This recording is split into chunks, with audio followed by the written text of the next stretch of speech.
Muy buenas tardes, compañeros y colegas. Es un gusto poder acompañarlos en esta tarde.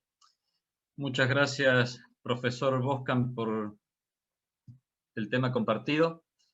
Y a continuación vamos a tener la presentación del doctorando Saulo Cruz.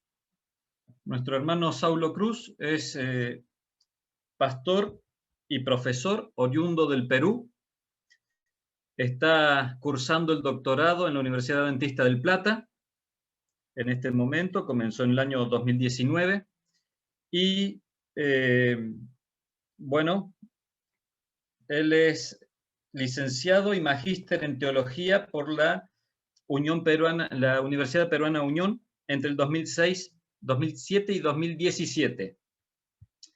Anteriormente ya había obtenido una licenciatura en lengua y literatura por la Universidad Nacional Santiago Antúnez de Mayolo, allí en Perú, entre el año 1994 y 2006.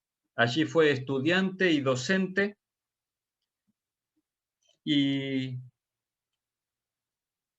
en el año 2018 recibió el llamado a ser profesor en teología en nuestra Universidad Adventista allí en Perú. En esta tarde nos va a estar presentando el tema titulado Hans Urs von Balthasar, entre la filosofía y teología.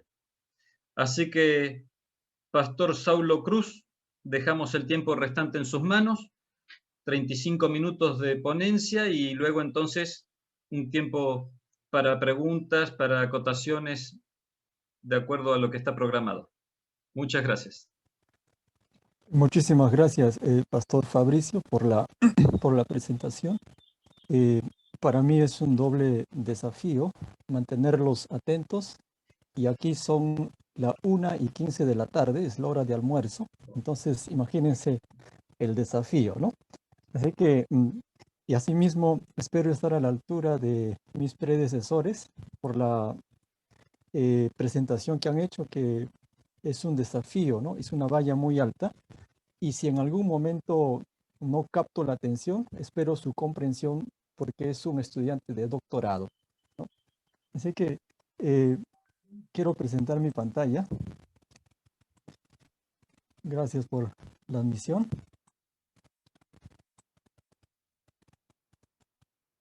He tratado de esquematizar de la manera más modesta sobre este autor, Hans Urs von Balthasar. Un hombre que vivió entre 1905 a 1988. El título está ahí y veremos algunos aspectos de esta presentación, una pequeña biografía, algunos puntos importantes de su pensamiento, y en este aspecto quiero tocar dos tópicos: las premisas para entender a Hans, y me voy a detener solamente en analizar su trilogía, porque él fue un hombre muy prolífico, tal vez demasiado. Solamente les digo que escribió 121 libros, 537 artículos, imagínense, académicos, y otro tanto de prólogos, de recensiones, de ediciones. Pasó más de 1000 escritos. O sea, es uno de los autores más prolíficos del siglo XX en el catolicismo, tal vez uno de los más influyentes en la teología católica, y es un desafío entenderlo. Por lo tanto, solamente me detendré en analizar su trilogía, donde está su síntesis filosófica teológica. También una pequeña apreciación que será más sintético. Comencemos con su biografía. Hans Urs von Balthasar nació en 1905, allá en Lucerna, Suiza, ¿no? Hijo de una católica muy devota, ¿no? Gabriel, y su padre, un arquitecto constructor. era de una familia muy solvente, según él mismo y los que han estudiado su biografía. eh, Él tuvo una infancia muy eh, pocas necesidades. Eso le permitió desarrollar eh, varias cosas, ¿no? Por ejemplo, tuvo una educación cosmopolita, religiosa, cómoda, eh, se mudaba de una institución a otra porque tenía esa facilidad por su cosmopolitismo. Entonces eso le permitió aprender 3 lenguas de manera fluida y se movía en esos idiomas. En su educación básica entre 1908 hasta el 17, 18, tratado de esquematizar para que ubiquemos bloque por bloque, su vida. Fue un pianista experto en música clásica, eso es muy, muy destacable en él. Y a los 20 años ya él escribió una síntesis, una síntesis sobre la música clásica. 20 años, imagínense, 68 años de producción literaria, es vasto, ¿no? Es vasto para hacer mucha producción intelectual. Eh, es- Mientras él estudiaba música, viró hacia la literatura alemana, ¿no? Se interesó mucho en algunos literatos y esto produjo en él que en el año 1928 él escribiera una tesis titulada History of the Scatological Problem in German Literature. Él escribió esta tesis porque, eh, a ver, eh, quiso renovar el enfoque tal vez literario en Alemania, y él admite que mientras estudiaba literatura entre 3 ciudades, entre Berlín, Viena y Suiza, eh, él descubrió algunos autores que yo creo que cuando veamos el análisis de su producción, influenciaron en su estructura teológica filosófica. Eh, Hans dice que él descubrió a Plotino, por ejemplo. Plotino, que es un neoplatónico del siglo segundo. Descubrió a Plotino. También en ese contexto, él se interesó mucho por estudiar a Kierkegaard. Ya vamos viendo el existencialismo de Kierkegaard y Plotino con sus estudios sobre el ser. Entonces, él va fusionando algunos conceptos que determinarán en su teología y filosofía. Hasta acá él es un experto en literatura alemana. En, en su formación literaria también conoce a Allers, a Rudolf Allers, quien fuera ex alumno de Freud.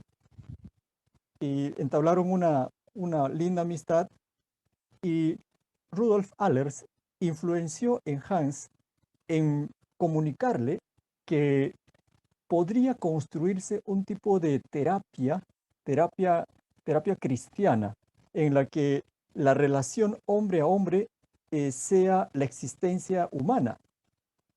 Eh, entonces, esto va haciendo en Hans, formando algunas ideas que después desarrollará en su teología: existencialismo, por un lado, eh, el neoplatonismo, y también un tipo de psicología cristiana. Por eso que cuando uno intenta estudiarlo de su vasta producción literaria, uno podría tener algún perfil de Hans, y podría ser un místico o un existencialista, pero su aporte es enorme. Esta es la primera parte de su formación no teológica, literaria, académica. Ahora, en 1928, después de recibir el doctorado en teología con esta monumental tesis en la que recorre todos los literatos hasta llegar a la literatura alemana, imagínense ese trabajo, él deja e ingresa a estudiar teología, ¿no?, en la Sociedad de Jesús. De la segunda parte, eh, en 1929, precisamente ingresa a la Compañía de Jesús en Suiza para formarse como sacerdote. En 1936 se ordena como tal. Él comenta que mientras estudiaba, no le encontraba tanto sabor a la teología. Decía que era como un terreno árido y que se habían detenido mucho en presentarla de una manera escolástica. Entonces él eh, se propone hacerla más práctica, como que la teología medieval había construido una idea de Dios muy subjetiva, muy metafísica. Entonces Hans se propone hacer descender a un nivel de comprensión humana, ¿no? Y ahí está su propuesta eh, para renovar el enfoque teológico en la Iglesia Católica, ¿no? Hasta ese momento él es católico, jesuita, y él dice, la mejor manera de, de hacer un enfoque teológico es fusionando la filosofía con la literatura. Él cree que esas dos herramientas, la filosofía y la literatura, pueden contribuir enormemente en la construcción teológica. Entonces, una teología tripartita, ¿no? Filosofía, literatura y teología. Él tiene esa presuposición y se dedica a elaborar su tesis. Sigo con, bueno, están algunas imágenes. Mientras él estudiaba, eh, no le encontró tanto, como ya dije, eh, tanta, vivencia a la teología, pero después de ir eh, ya en su trabajo, ¿no?, como capellán en Suiza, en Basilea, no podía trabajar fácilmente en Suiza porque Suiza era protestante y la única forma de ingresar a trabajar era siendo capellán. Entonces, en, en esos movimientos, él conoce a Erich Prince Wara, ¿no? Él conoce. Y este hombre influencia en su formación y comprensión teológicas. Con, con su, con su escolasticismo y su concepto de analogía del ser. Eh, Entonces, Hans, al estudiar el escolasticismo, descubre que la teología católica estaba muy, muy academizada. Entonces, él trata de articular la teología fundamental con la praxis. Entonces, ahora, para comprender a Dios, llegar a Dios y trascender. Entonces, su analogía del ser le permite ser como un elemento transversal en su teología. Otro personaje que influenció notablemente en la formación de Hans fue Henri de Lubac, ¿no? Un teólogo prominente, como ya se mencionó, uno de los tal vez más grandes que existió en el siglo XX, junto a Lonergan o a Rahner, ¿no?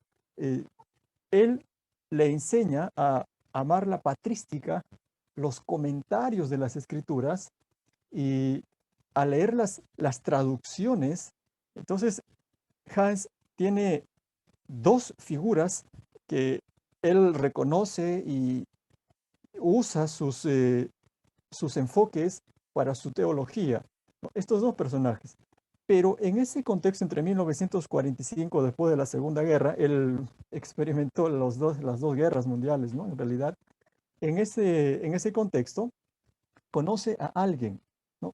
Entonces, esto es importante porque las experiencias que uno absorbe o eh, las direcciones que uno recibe a veces son las que determinan la, la formación teológica o el enfoque que uno va a tener. Eh, conoce a una dama llamada Adrienne von Speyer, ¿no? Conoce a ella, una médico, que tenía una forma de leer contemplativamente las escrituras.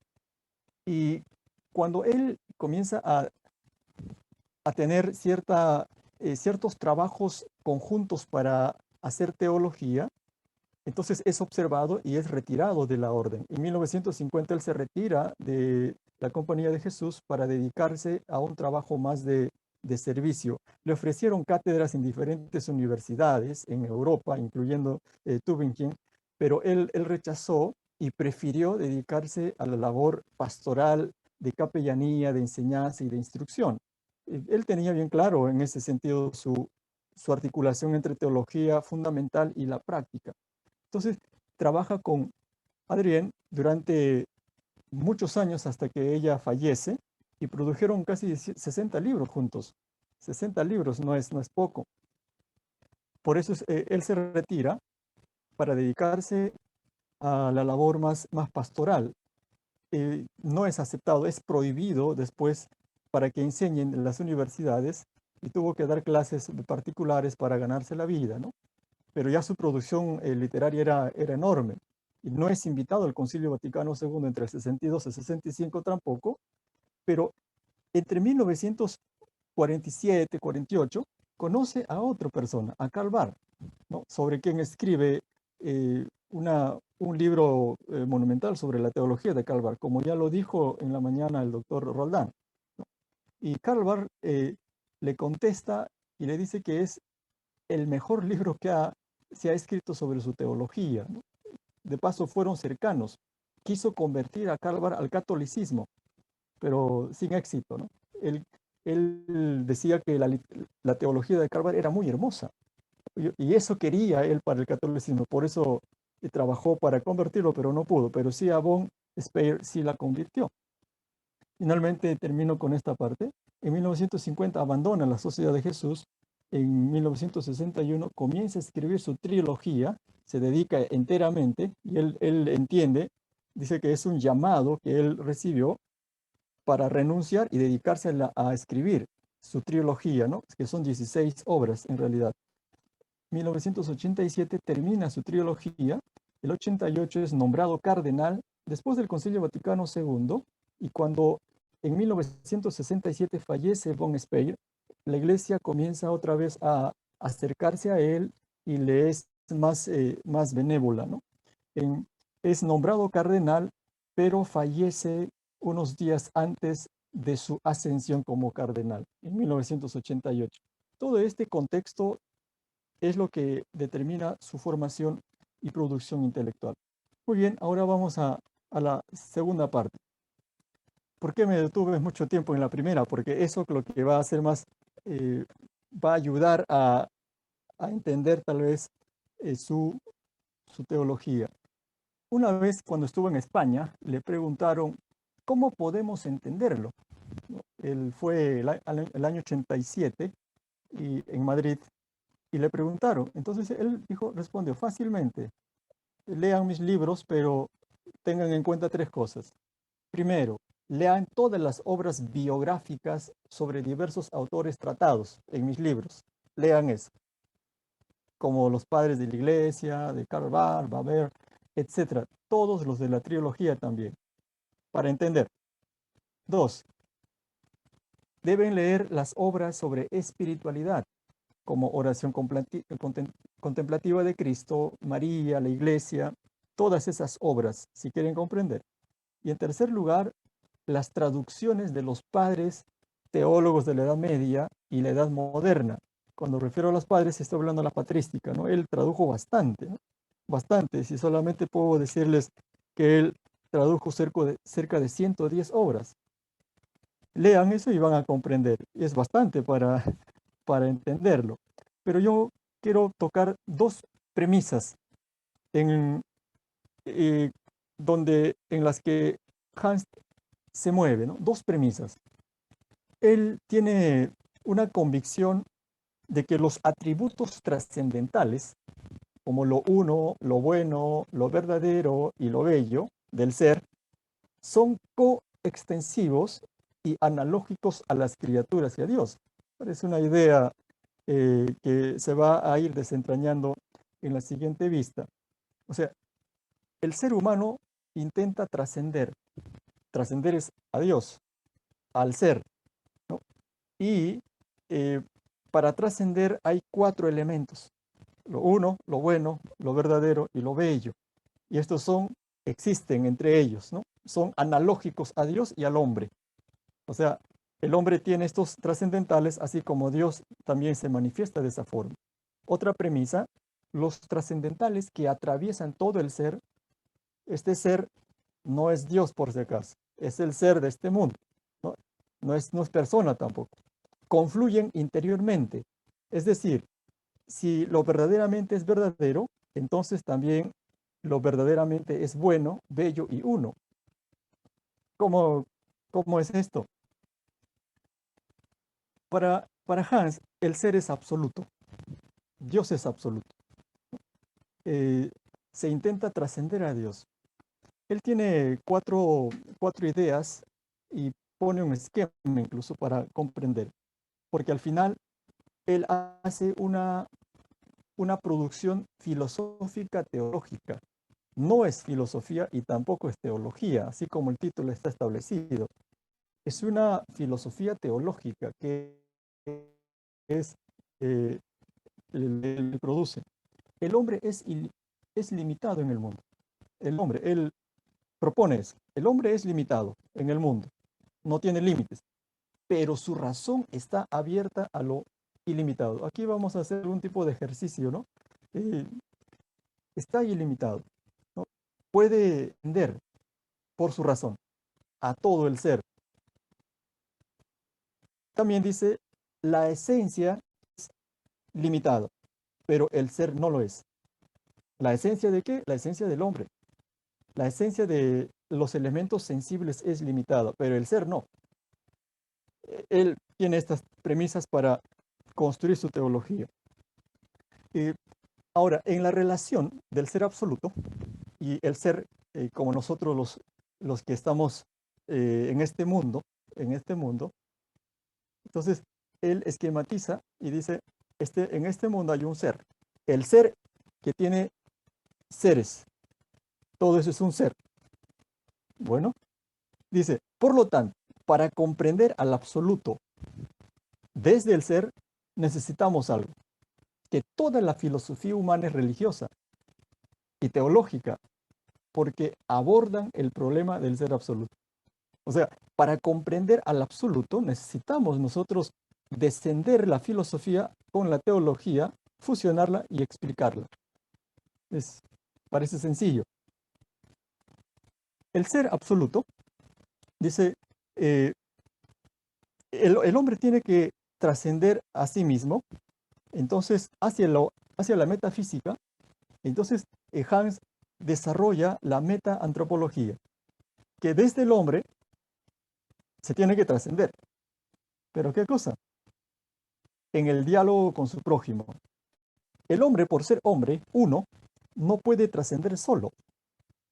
Pero si se dialoga, ¿no? Se interactúa, sí se puede trascender porque uno, otro uno, hacen el ser y ese ser puede trascender y llegar al ser absoluto. Entonces, la filosofía a veces parece eh, poesía, pero es así.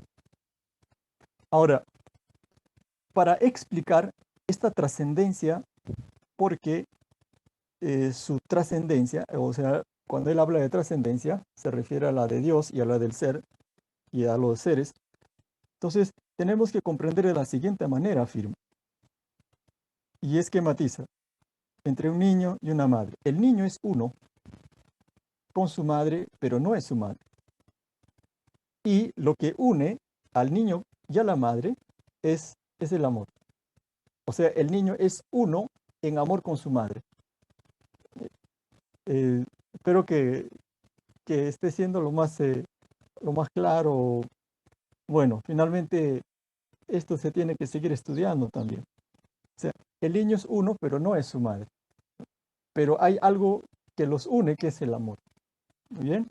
Dice, el niño es uno en el amor con su madre, pero no es su madre, ¿no? Hay un agente y tampoco la madre es una, ¿no?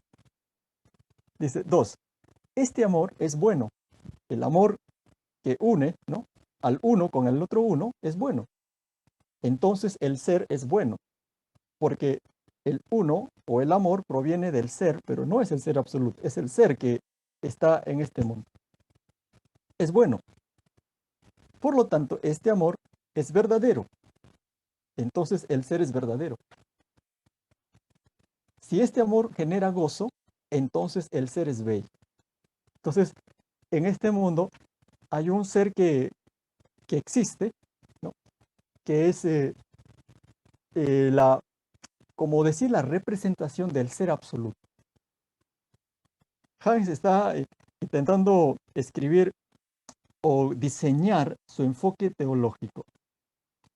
Ahora, este uno, que es bueno, verdadero y bello, a esto le llama los trascendentales del ser. Los trascendentales del ser que son una, es como una emanación de la que habla Plotino, en realidad. Y a esto le llama la analogía del ser. Es decir, el ser absoluto también es uno, bueno, verdadero, y aquí el ser se manifiesta también como uno, bueno y verdadero en cada uno, pero eso se muestra en comunidad. Entonces, este es su enfoque. Pero el problema es aquí, hay un problema aquí. ¿Cómo nosotros podemos entender que estos trascendentales del ser, como uno bueno verdadero, provienen del ser absoluto? ¿Cómo entendemos? O hay que ir a la filosofía, porque para Hans la filosofía era preteológica. ¿Cómo se va? Entonces tiene que haber algún vínculo, alguna conexión que traspase hacia el absoluto, porque aquí hay un ser. ¿Cómo poder? Entonces él dice, aquí se tiene que explicar, mostrar, y aquí nace su obra Triología, que en realidad son tres obras, ¿no? La primera es la gloria de Dios. La gloria de Dios desarrolla el tema de la belleza. Algunos le han criticado que su trilogía, Gloria de Dios, Teodrama y Teológica, es una forma de explicar la Trinidad, ¿no? Padre, Hijo y Espíritu Santo. Él dice que no es, pero que también es en el sentido más profundo. O sea, dice eso. La gloria de Dios, para Hans, desarrolla la belleza y explica la revelación. Para explicar al absoluto en el ser que conecta, entonces él trabaja la revelación a Cristo como fenómeno. Para contrastar al ateísmo, a la filosofía, él desarrolla en 7 tomos la revelación de Cristo como fenómeno. Es la gloria de Dios y esa es la máxima belleza que existe, ¿no? A través de Cristo, que es la revelación de Dios, es el ser, en realidad, es el ser, el demiurgo que diría Platón, ese ser es bueno, uno, verdadero y bello, es Cristo. Es Cristo. A través de él podemos trascender. Es una forma de trascendentalismo, ¿no? Podemos trascender. En su segunda obra, Teodramática, desarrolla la bondad, el tema de la bondad. Y en esta parte, él desarrolla en 5 tomos la libertad, el tema de la libertad, la manifestación de, Cristo, ¿no? La manifestación de la libertad humana, ¿no? Y, y esto parece escatológico incluso. ¿Cómo es que la revelación de Cristo, ahora su sacrificio, su, su entrega, que es la máxima bondad, ¿no? Dios es, ahí quiero ver, Dios en la historia. O sea, ¿cómo se ha entendido la encarnación de Cristo? Su manifestación en toda la historia. Él va desde Platón hasta el último filósofo. Él desarrolla en la teología cristiana el tema de la libertad y la encarnación de Cristo. Es un recorrido histórico, filosófico y literario. En la tercera obra, en Teológica, él va al aspecto ya epistemológico, ¿verdad?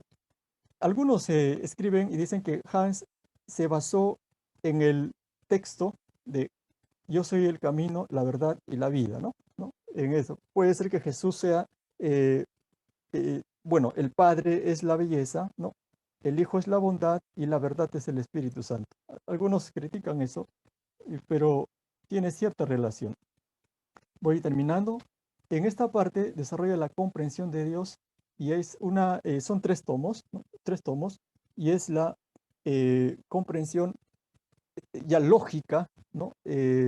Epistemológica y filosófica de la revelación de Dios. Entonces, aquí Hans está diciendo que esa verdad, ese absoluto que es trascendente, está en este mundo, vino a este mundo, a través del podemos trascender. Es medio místico en realidad, ¿no? Y aquí termino. Para Hans, Dios es el ser absoluto filosófico, por eso él hace una teología filosófica, ¿no? Respondiendo a esta pregunta, ¿por qué Jehová, Alá o el ser absoluto que creó el mundo si no tiene necesidad de él? ¿Por qué? ¿Por qué creó? Entonces él, para explicar solamente la revelación en su sentido completo, escribe la trilogía, ¿no? A través de la trilogía, Dios se revela y el hombre puede trascender, ¿no? Y que para la filosofía sería el ser y ente. Estas son mis dos conclusiones. Von Balthasar desarrolla una metafísica filosófica teológica para explicar el ser y sus trascendentales a través de la analogía del ser. Finalmente, presenta a través de sus trascendentales el acceso más sistemático a los misterios de la teología cristiana. Por lo tanto, yo asumo que él hace teología filosófica, mística y tal vez algún tipo de panteísmo. Bueno, es mi humilde conclusión. Posiblemente haya otras mejores. Muchas gracias. Dios les bendiga y gracias por su atención. Muchas gracias, Pastor. Ha sobrado tiempo, así que tenemos margen para preguntas y comentarios si los hubiera. Estoy viendo al Pastor Daniel Chauque, creo que tiene una mano, ¿no? No, perdón. Si alguno tiene alguna pregunta, puede allí levantar la mano o abrir su micrófono y expresarla. Pastor Saulo, mientras alguno elabora tal vez alguna pregunta, yo tengo una curiosidad. Cuando usted plantea que a Hans se le preguntó qué hay que leer para entenderlo, él plantea 3 puntos y los 3 puntos abarcan prácticamente toda su obra y su producción es muy grande. Así que esta pregunta va a lo personal, no sé si si puede y quiere responderla. ¿Cuántos libros, cuánta literatura ha leído acerca de este autor? Bueno, yo leí varias, algunas resúmenes, comentarios, aproximaciones, pero la obra completa por la que me interesé en Hans es su teología de la historia, porque estoy haciendo una tesis que tiene que ver con el método teológico y me interesa su abordaje metodológico. Ahora, no creo que terminen en toda la vida leer sus más de 1000 libros, ¿no? O 1000 obras. Solo 121 libros completos, que algunos tienen más de 500 páginas, es enorme. Es enorme en realidad. En realidad yo no lo conocía. Al único Baltasar a quien conocía era un estudiante aquí en la facultad que tenía ese apellido, el único. Muchas gracias. Okay.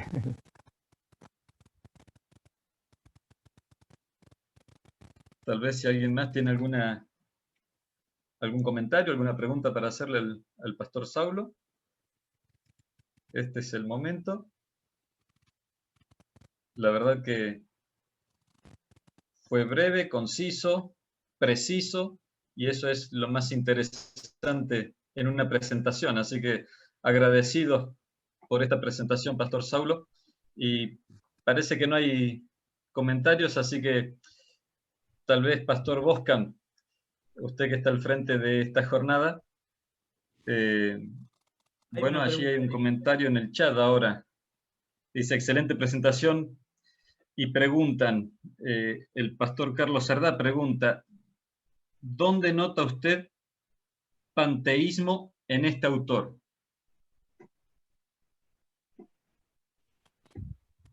Solamente mi comentario era que es probable, dije, ¿no? Probable que tenga alguna forma de panteísmo, porque es bastante místico. Incluso cuando él estudia a Adrián, incluso Adrián tenía revelaciones según él. O sea, Hans creía en eso y escribe y describe lo que ocurría con ella. Entonces, esos detalles que no he ingresado a leerlos, es probable que tenga algún tipo de panteísmo, ¿no? Algún tipo. Es probable, ¿no? Muy bien. ¿Se ha detectado en la literatura o al conocerlo un poco más, si hubo alguna relación con esta compañera de trabajo que lo llevó a que lo deje la Es, orden? en realidad, él escribió para aclarar eso, juntamente con ella, en su teología. Y la razón por la que lo excluyeron es porque fundaron un instituto de servicio al prójimo. Le llamaron Instituto Secular. Y con toda el enfoque católico, ¿no? Un grupo para solteros, otro para solteras. Entonces, pero no lo aprobaron. Pero él insistió y por eso fue apartado, ¿no? Por eso fue, no fue por otra razón. Una especie de